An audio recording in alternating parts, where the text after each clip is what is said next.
This is Chase Gore. I'm Chris Gore. And this is the Andrews Mustangs Slot Team Mafia Show, Episode 3. What we're going to go over in this episode is going to be a wrap-up of second week of practice for the Mustangs. This past Thursday, they had a scrimmage against Canyon West Plains. And Canyon West Plains, in our Gore poll, we have them in 4A Division II. We have them the third-ranked team in Division I. Canyon West was a very big physical team. And Chris, what exactly are the coaches looking for in the scrimmage type setting? Well, like we talked about the last week or two, it's a chance to kind of go over execution, timing, especially with any offense, but especially with this new slot T offense. Timing and execution are imperative for success. Also looking at some kids, kind of figuring out who can play, who can't. Hopefully give the coaches some looks to kind of see, like we said, which kids want to play, who can play, and where they're going to put them. Mainly evaluation of those type of things. And I think, a lot of times in scrimmages, especially with new offense, a lot of times they're just going over your base stuff, trying to get those bread and butter plays down that you can run in your sleep, and then kind of build from there. So I think it was a good showing Thursday night. I think they did a good job. One thing I wanted to go over was to give everybody a little perspective. Canyon West last year, first-year football team, brand new school. They got a lot of their kids come over from they got a lot of their kids from Canyon and Canyon Randall.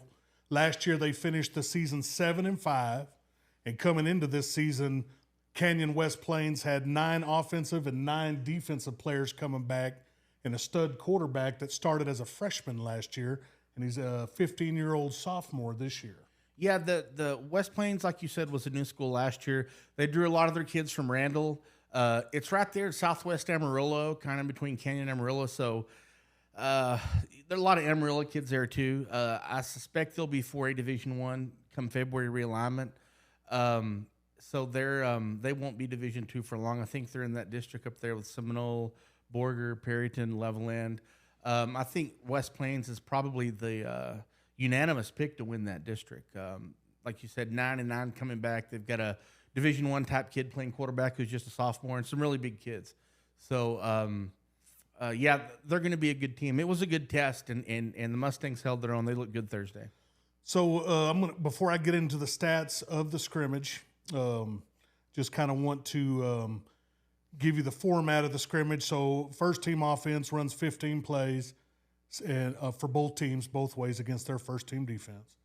And then it goes into your second team offense runs 15 plays and 15 plays. After that, it goes back to the ones again. They'll run 10 plays, 15, 15. Now, after the first go-round, after the very first one's 15 plays, there's a lot of mixing, a lot of matching, a lot of moving kids around, development tools so the coaches can kind of get an idea like, well, this kid plays guard, but maybe we'll get a look at him at tackle. Or maybe this kid plays left side on the tackle as a quick tackle. We're going to go ahead and move him to the strong side. You also have some kids that maybe are your different positions. You're moving them in, you're putting them at running back, receivers, tight ends. So you really, the tool is you're not out there trying to per se win the scrimmage, but it's a tool to see how good the kids react moving around in different spots.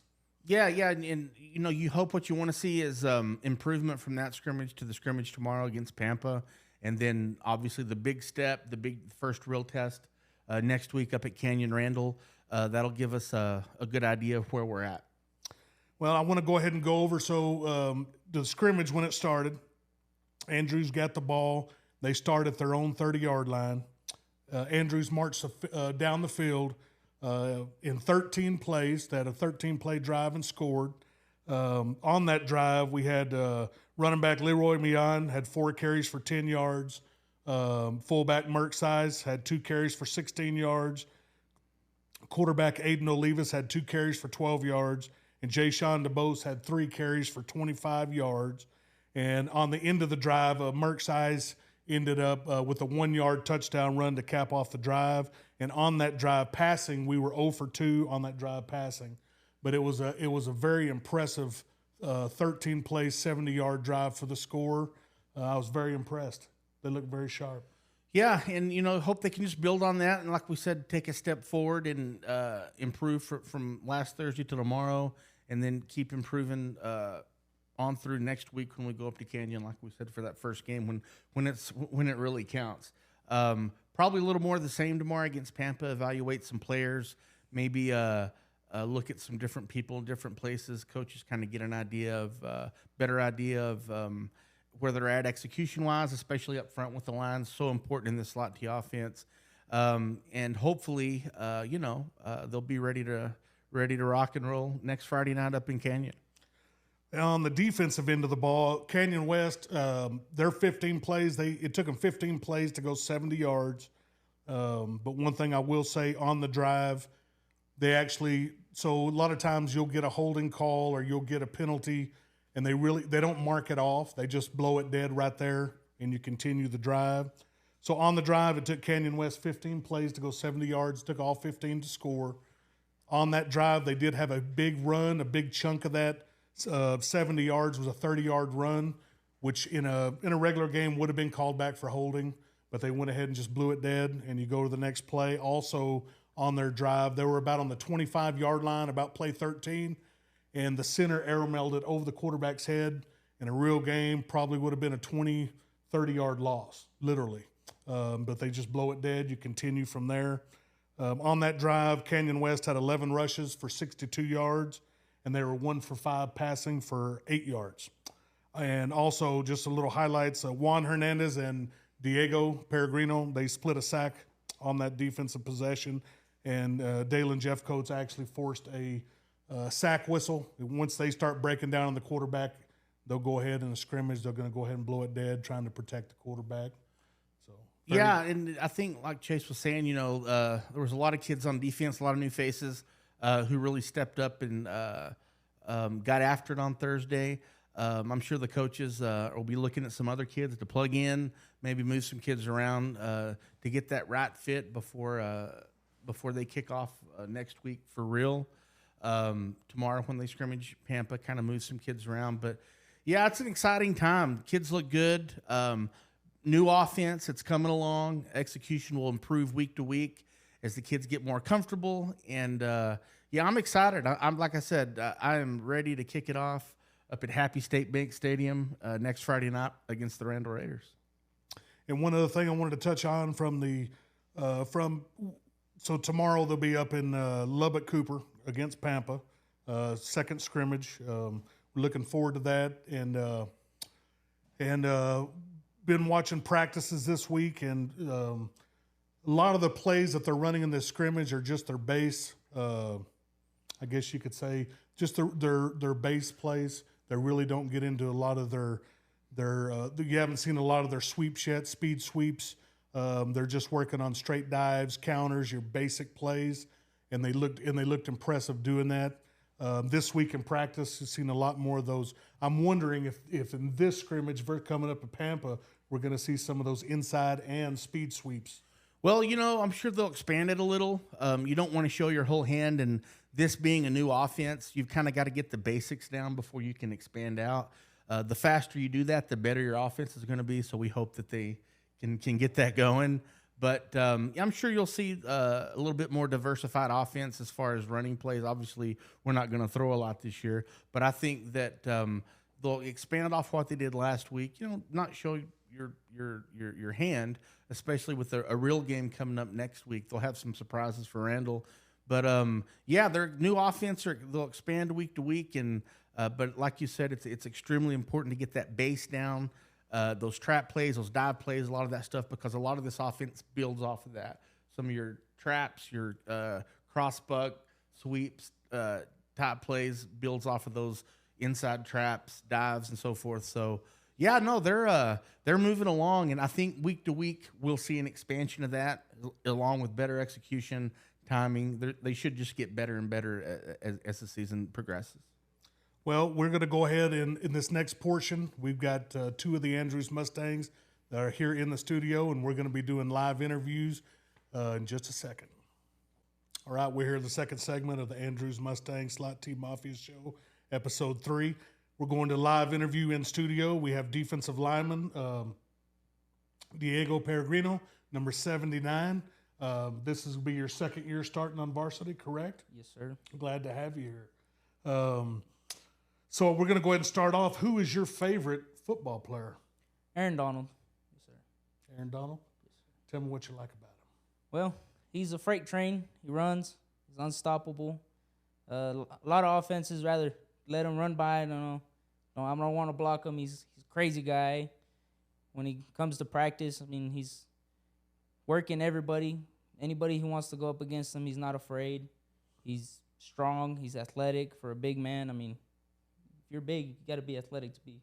He's a freak of nature. Yes, sir. That guy's one dude I would not like to go up against. No.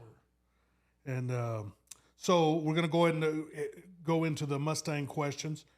How do you think this style of offense that we're running compared to years past is going to benefit our defense this season? As far as benefits, it'll run the clock a little bit more. We'll have defense will get a little bit more of a rest. Offense will get to run clock, put more plays down, work the defense, make everybody tired. I mean, if they're crossovers, they're going to be wore out. And then as far as everybody else, it's going to be good. And so give me a player out there, offense, defense, special teams. Give me a player's name that you think is going to surprise folks this season. Ooh, Zach Cabrera. He is a hustler. That kid, he does not know stop. He only knows one speed, and it's go, go, go. Yes, sir. Good kid, good kid. Makes everybody work for it. Everybody's going to have to run, work for it, play both sides of the ball. He's going to make you work. Good kid. He's a good kid. What is your personal goal, not only for yourself, but for the team this season? As far as the team, push them, make them better. I mean, if you're second string, first string, it don't matter. If you want to go up against me, you want to go, we got to work. We got to get better. I mean, as far as teams go, we need to not let ourselves go down.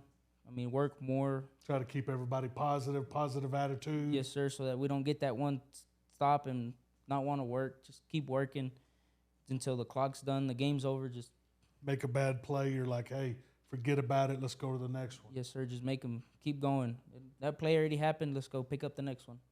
Okay, I like it. And well, Diego, we appreciate you coming on the show. I know you're going to have a great season this season, and we appreciate you coming on. Yes, sir. Thank you. Thank you.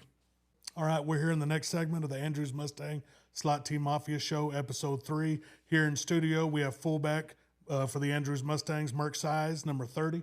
Appreciate you coming on. Glad to have you in the studio. All right, we're going to go ahead and jump into the questions. So who is your favorite football player, and tell me why? It'll have to be Derrick Henry because he's just powerful. He's a big train just running at you, and it's very hard to tackle him, and he gets that massive stiff arm. It's insane. Well, not only that, but I mean, he can run through you, and he can outrun you to the end zone. He's real fast. He's very fast. He's deceptively fast. He's got those long legs and everything like that. We're going to go ahead and dive into the Mustang question. So tell me what the biggest difference is going from JV ball last year to now being starting fullback on varsity. For me, the difference will be the speed of the plays and the knowledge you have to know and the things you have to remember. It's just all fast and very disciplined. It's a big step up, isn't it? Big step up. Give me one player that's on the team, offense, defense, special teams, someone that you think is going to surprise people this season. I think Andrew Martinez will surprise a lot of people this year. He's a fast kid, strong guy. He's defensive end, correct? Yes, he's defensive end. He's good kid, good-looking kid. Looks good. Works hard. He works very hard. So what is your personal goal and team goal for the team this season? My personal goal will have to be at least get 800 rushing yards and then at least 6 to 8 touchdowns this season. Okay. And then for the team, it will be the bondage we have together, bring each other closer as a family and just have that same mind. Everybody together. Yep. That's very important. Team bonding, the brotherhood, very important. Plays a very important factor in teams being successful and making long runs. So I totally agree with you. Well, Merck, we know you're going to have a good season. I feeling good things. You got to keep those boys going. You got to keep them positive. Next play up and hard and fast. Slot T Mafia. Thank you for coming on, man. Thank you. All right, folks, that's going to wrap up the third episode of the Andrews Mustangs Slot T Mafia show. And Chris, glad to have you on. Good to be here. And this show, we've been very fortunate, is brought to us by Daniel Montoya with Monument Realty. Our backdrop here is brought to us by Nix and Nax. We could do any of this without these guys. Great team. Great team. Also, just wanted to let everybody know this show is not affiliated with Andrews Independent School District or Andrews High School. And Andrews will be tomorrow. They'll be going down to Lubbock Cooper to face Pampa at 4 o'clock. I hope to see everybody there. And thank you for watching. And always remember, it's a great day to be a Mustang.